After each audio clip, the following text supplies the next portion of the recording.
I'll be reacting to Sonny Boy episode 12. I'll be watching it from the Funimation's website, and I'll be starting my reaction in 1-0, go. Oh, yeah, I'm pumped up for this. Because honestly, I think its last few episodes have been pretty damn rock solid. So I'm curious to see if it's going to be able to stick its landing. Oh. Well, from the looks of things, it looks like Nagata and Mizu were at the very least seemingly successful in going back to, I shouldn't necessarily say their world, considering that their abilities are a bit, there's a lot of variables regarding their abilities, but hey, regardless of that fact, it's nice to, at the very least, finally see our boy in a non-extreme situation.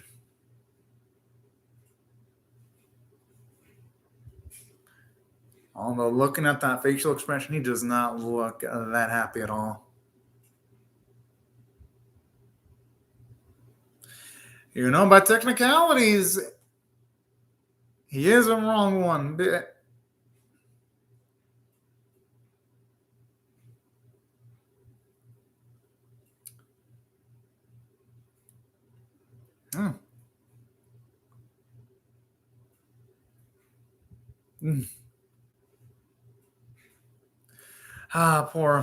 Poor dude, because he can tell he definitely wants to be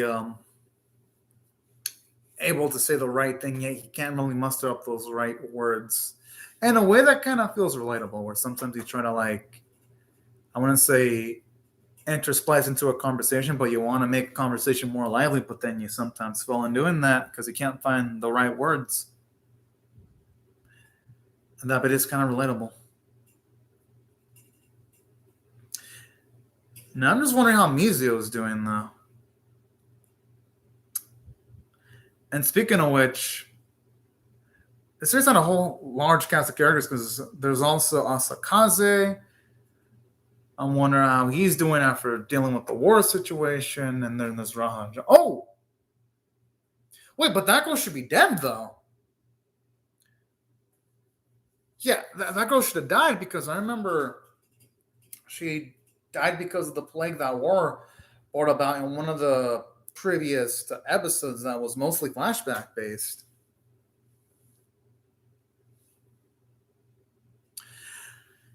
I guess going by this, it looks like, oh, so that girl.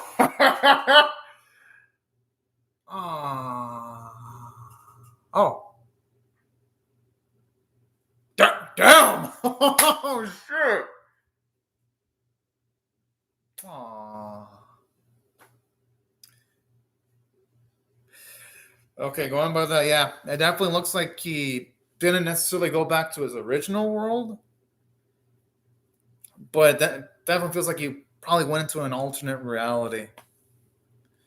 Only because they showed off a girl that should already have been dead.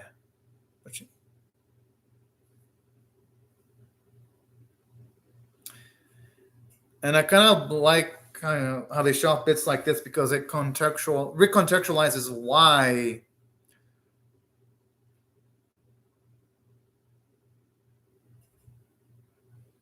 I know it definitely did, because he still has those memories. But at least that puts into context why he had hesitations in going back to his original world in the first place. Just seeing how he's being treated. Shit, some people in his situation would absolutely desire having a little bit of escapism in their lives. Like, I ain't gonna lie. Aww.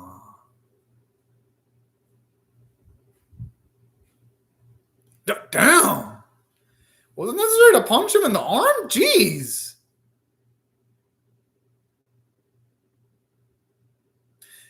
Kind of makes you wonder if really his life there is better than it was when he was still stuck in the Isekai world. But at the same time, though,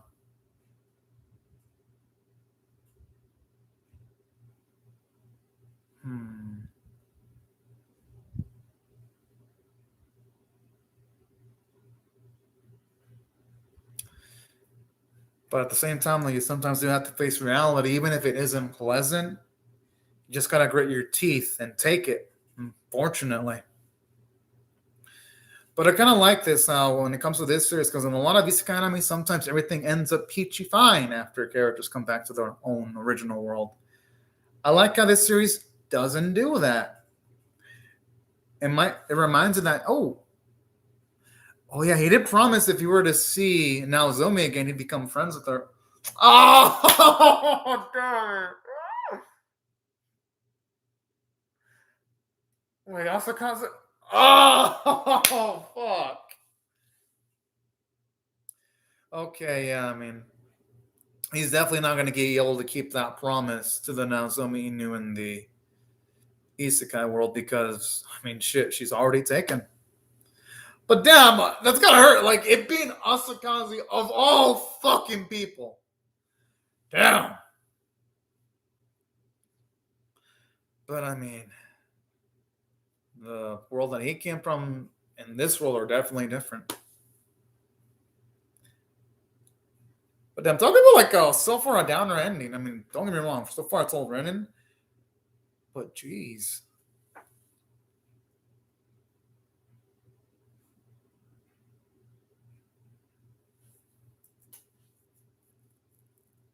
Well, he still has the compass.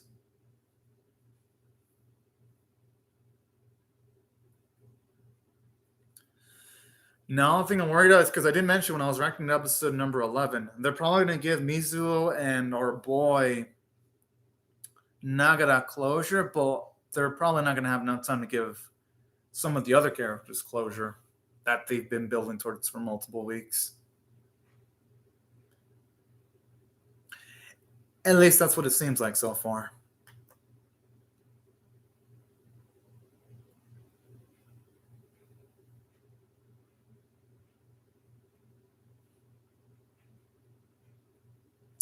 Oh, dimensions. Okay, then. So that means he must have went to a different dimension than the original one he came from. Then, going by that dialogue nugget there.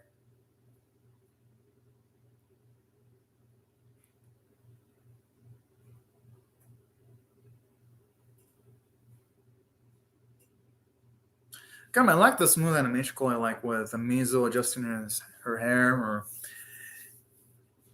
him adjusting those like ropes that he's got.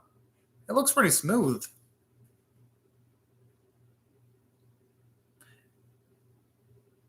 Even the backgrounds are pretty striking to look at too in their own way.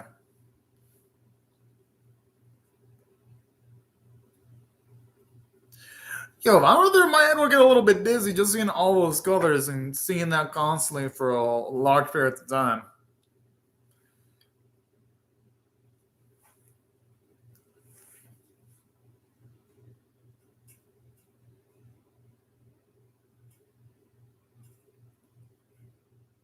That's got to be fucking scary there. Just imagine any moment if you make the wrong thing, you just fall. Oh, okay.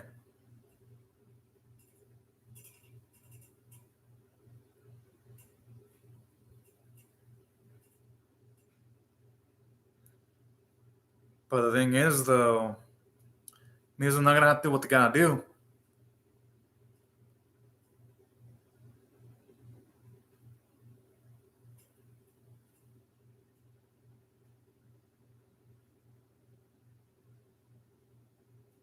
Mizu ain't wrong about that. Mm-hmm.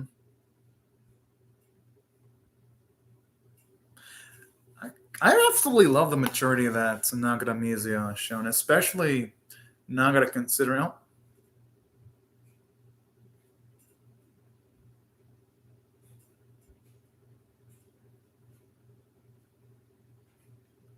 well, what the fuck? I kind of a little annoyed that. Wait, I would have loved to have seen Rajahani become a forest, though. It kind of sucks that a lot of these events that would have been cool to see on screen just happened off screen. Especially considering this series also built on not just Rajahani, but Miss Aki, and they've just been off screen. That's kind of annoying because It feels like aside from what they did with Asakase, Mizu, and Nagata, they haven't really done a good job of all the other characters, which is a damn shame. Don't get me wrong, I'm still liking what the final episode's doing because at the very least, it's going to give Mizu and Nagata some closure. At least that's the route that the episode seems to be heading towards so far, to its credit. But damn, I'd be lying if I said that everything in the final episode's smooth so far. But I mean, I guess it's better than nothing.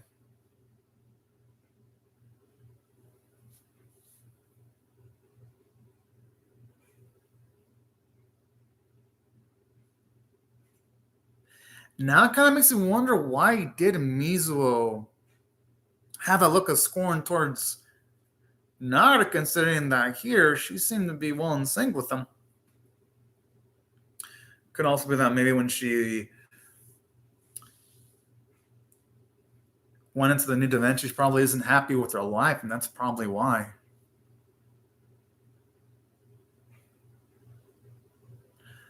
I wonder why it keeps on showing that girl with brownish hair, though, because that's like the second time they showed her off in the episode.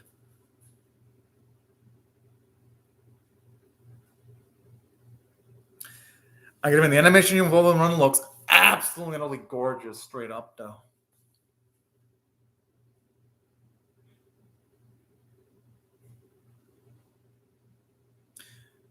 And not just that. I mean, like the fact that when it comes to the animation style here, it looks like there's not even any outlines at all, or if there is, it's like super, super thin. I think it gives it a nice, unique look here.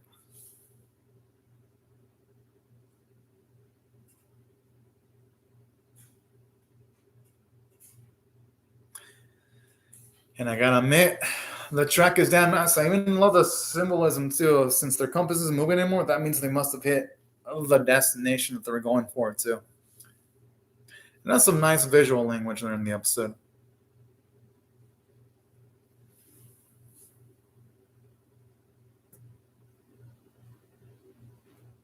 Hmm.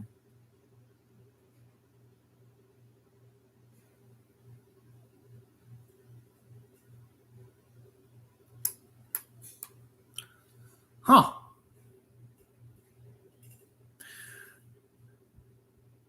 So going by that, that means at least at this instance in time, he'll be going for a dimension where there's a chance that Nozomi's going to be alive then. That's actually a damn good question.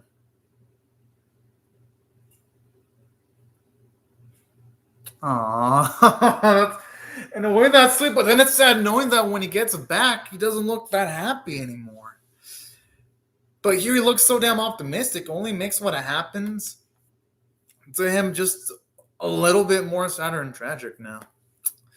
But then again, that's life though. Like when you pursue a goal and you achieve it, sometimes it isn't what you expect or crack it up to be. And that's life, unfortunately. So I do like how this series portrays that pretty damn well. To its credit, anyway.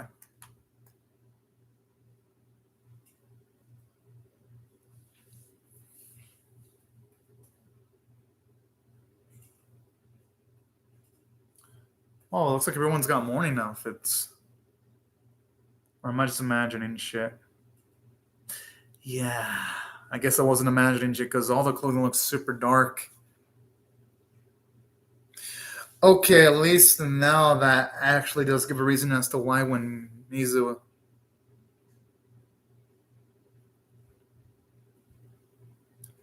Aw, the kitty. Oh, so fucking adorable. Aw.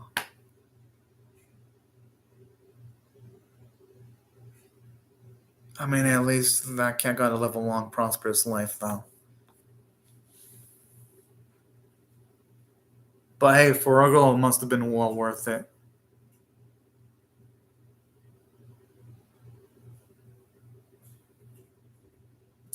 Jeez, I'm not gonna blame Mizo now for having that rough look towards our boy because anyone that goes through what she went through, that loss, they're not gonna be normal for quite a bit, if ever.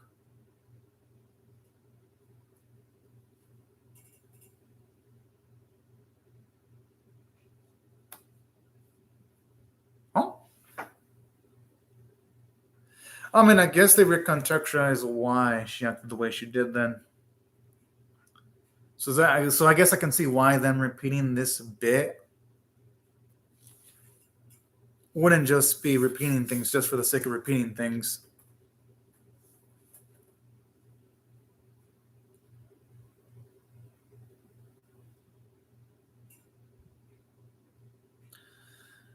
Now it kind of makes me know what Mizuho is going to do because they've already shown how the Nagara is just going to try to live his casual life.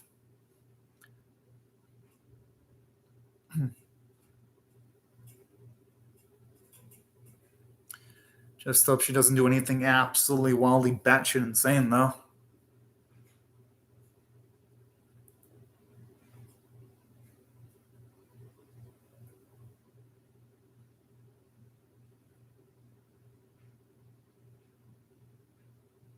Huh.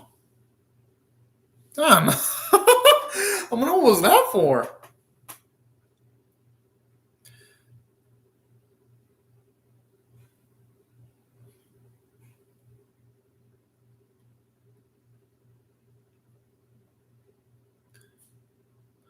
Unless the glass iron is meant to symbolize something.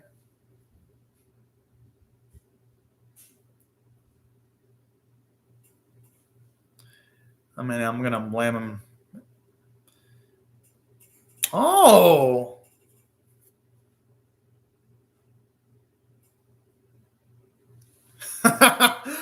Oh, man. Okay, at the very least, they're talking with each other.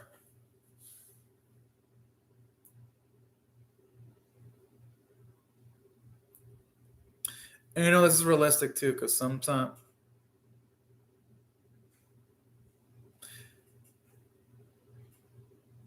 Oh, and I love this too, where she wants to take the responsibility of taking care of the cats that are alive too.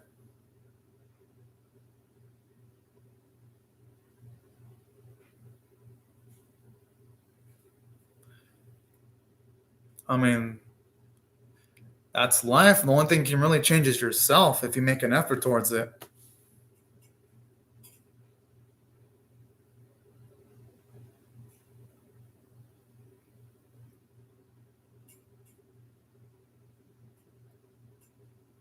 Hmm.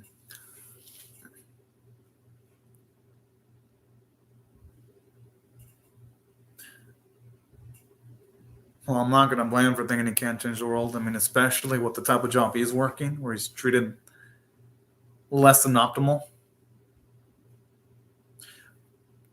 But he should at least try to change himself, though, for the better, of course.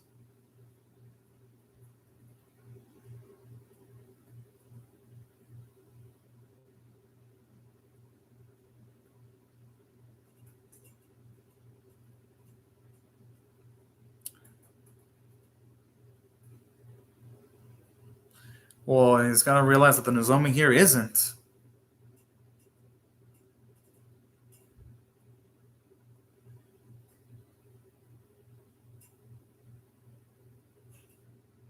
It might be for the best that Nozomi does remember, though.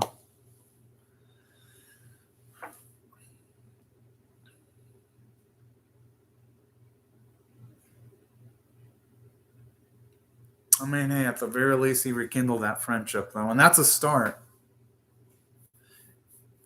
Because to an extent, really, the only person that's really going to be able to understand him is Mizuho, and vice versa.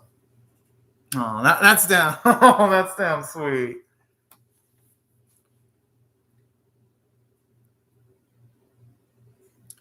And she's right, you know, as long as he has that, at least that spark of optimism, he'll be fine because that's what you do in life. When it kicks you down, sometimes it's best just to be a little bit optimistic and try to fight for the best possibility you can fight for. You know, I like that there.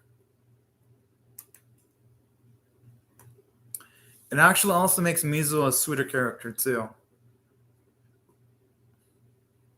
When you hear us say slightly motivational stuff like that.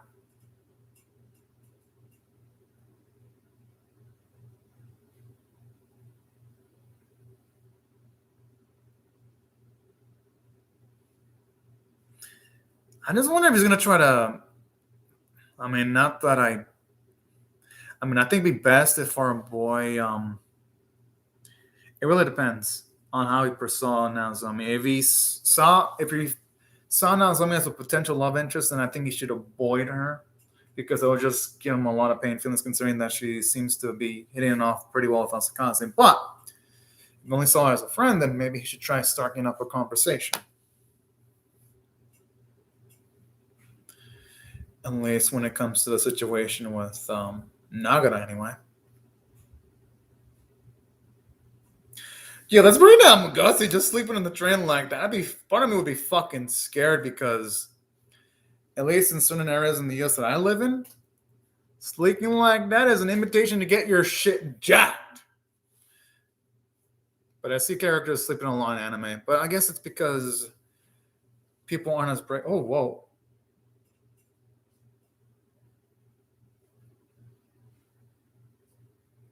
Aww.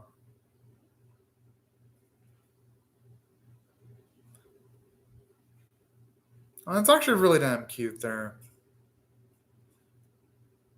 Seeing how he wanted to help out the little creatures.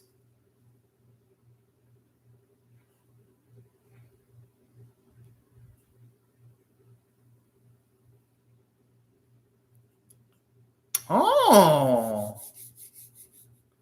Okay, I like where this is leading. Oh, damn, I wish the conversation would have been able to last longer, but hey, you know what? At least that's better than nothing. And at least here in this dimension, at least there is a version of Naomi alive.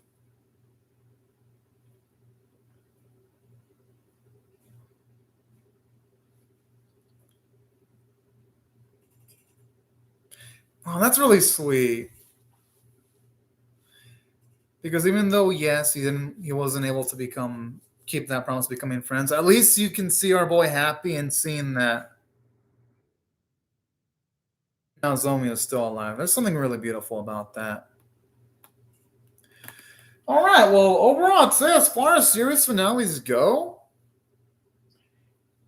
if I had to rate this straight up on a scale of say 1 to 10, with 1 being abysmal, 5 being 9, 10 being exceptional, I'll actually give the final episode an 8.5 out of 10 because even though, yes, it felt a little bit rushed because even though, yes, we got good closure on what happened to Mizuo and also Nagara, and even a bit of closure when it comes to Asakaze, I didn't like how they handled other characters. Like, for example, Raja Handi, the whole situation regarding him felt rushed as shit.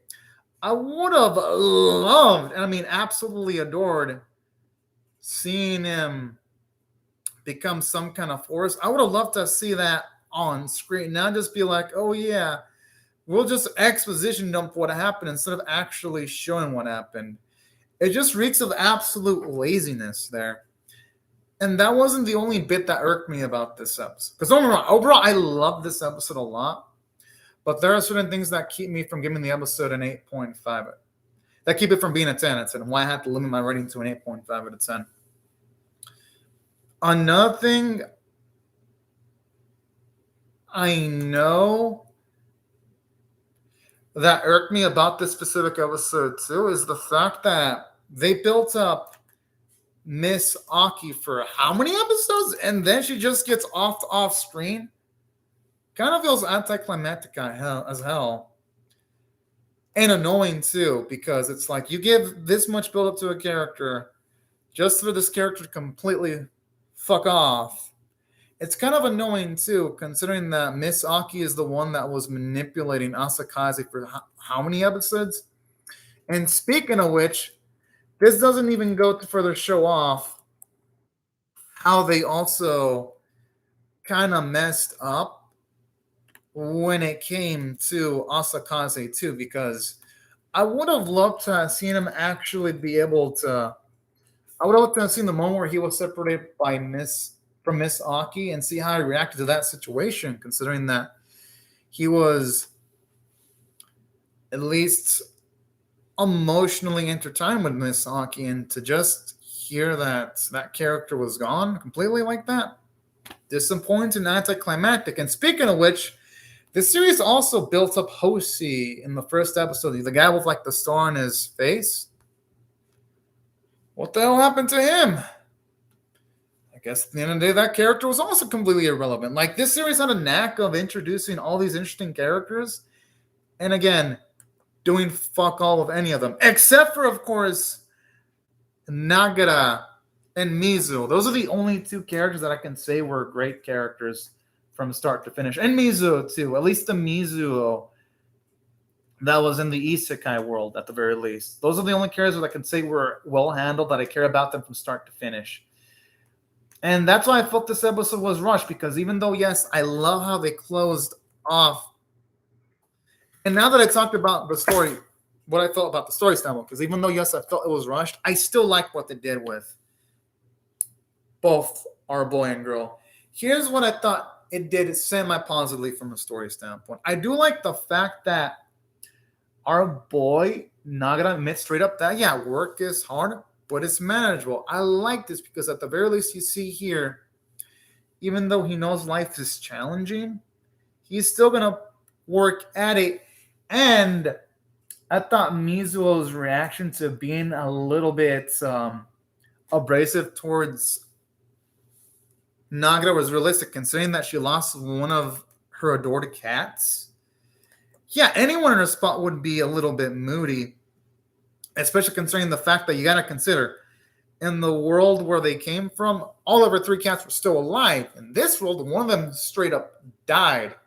So I could see why she'd, at least for a small bit, feel antagonistic feelings towards Nagara. But then I love that bit of character development where afterwards she decided to talk with Nagara again, and at the very least they somewhat rekindle their friendship. And that's what I like too.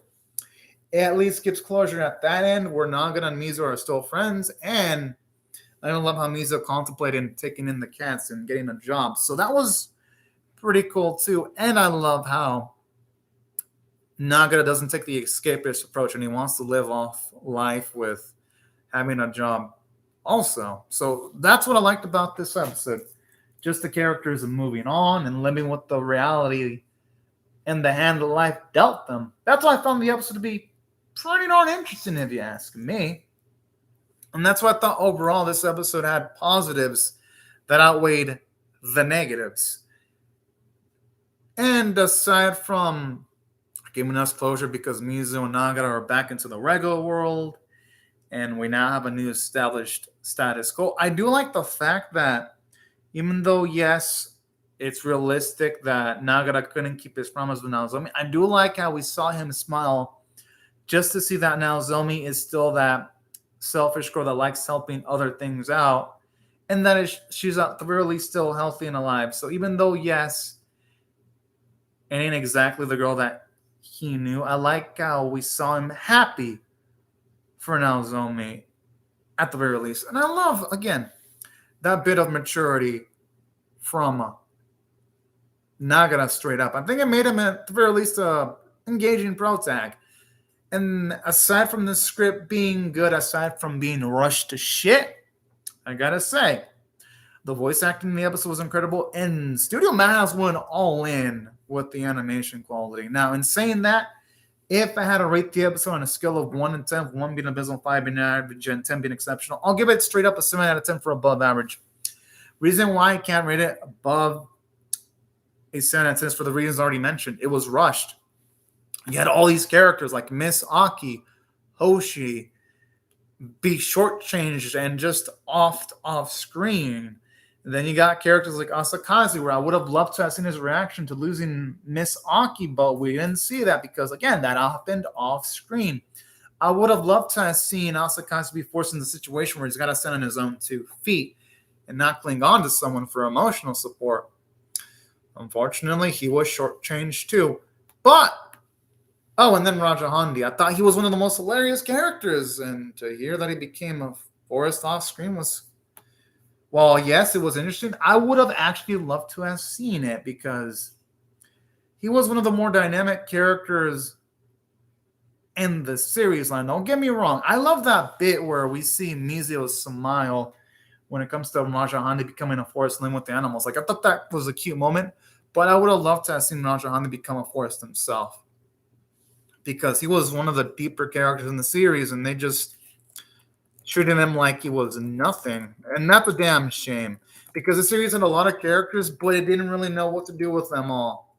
And that's one of the biggest weaknesses of the series. But in saying that, I think Mizuho, for the first few episodes of the series, Nagara and Mizuho lift this series enough to where the point where I'm like, for the most part, from a character standpoint, it was still mostly good overall, despite, again, the weaknesses that the series had to work with. And it's still one of the more memorable anime of the year, so to speak. But yeah. And saying that, I also gotta admit, something that did annoy me was what happened to War, because War just also fucked off screen too, because they gave him so much build up too. When it mentioned the fact that he caused the plague a few episodes ago, and what happened to him? Oh yeah, the series forgot about him. Which, again, it's a damn shame, because I feel like if this series would have had at the very least 24 episodes to work with, Sonny Boy could have been anime of the year. But unfortunately, though, shabby execution really ruined it at the finishing stretch. Which is a shame, because had this series landed its ending, this easily could have been like an 8 or even a 9 at 10 caliber series with the way this series started out. It started out amazing with uniqueness. But, hey, at the very least, for the most part, I had more moments where I liked it than I didn't like it. But yeah, these are my thoughts, though. Even though I did enjoy it, there were things that disappointed me, but I still had a memorable experience with it overall. Now, if I were to rewatch it, who knows how my thoughts would change. It would probably change for the better or worse. But yeah, that's how I feel. As for the animation quality overall, I thought it was actually good. You can definitely tell the animators put effort here. I thought the art style was unique. I know some people don't like the art style, but I liked it. I thought the voice performances were pretty damn good. And that's why overall I got to rate the episode a 7 out of, the series a 7 out of 10 overall. And if I were to put it on my top anime list, I don't know if I'd exactly crack my top 10 anime of the year list, but it'd at least definitely crack up the top 20 anime of the year list. I can't necessarily say top 10 because the fall season hasn't ended yet. So once that does end, if the fall season ends up having a lot of anime that stick their landings, then Sonny Boy will probably be my top 20 anime of the year list. But I'll see. But overall, though, I still enjoyed it. I just feel like the series would have been better served if it had like 24 episodes, But yeah, these are my thoughts on the episode and the series in general, y'all. I would really love to hear your thoughts and how I feel about either my reaction or the episode itself in the comment section below. Hope y'all rate the video, share it, comment, subscribe, and I'll see y'all later if you come back for more. But anyways, y'all, thank you so much for watching. Have a fantastic day, everyone. Bye-bye.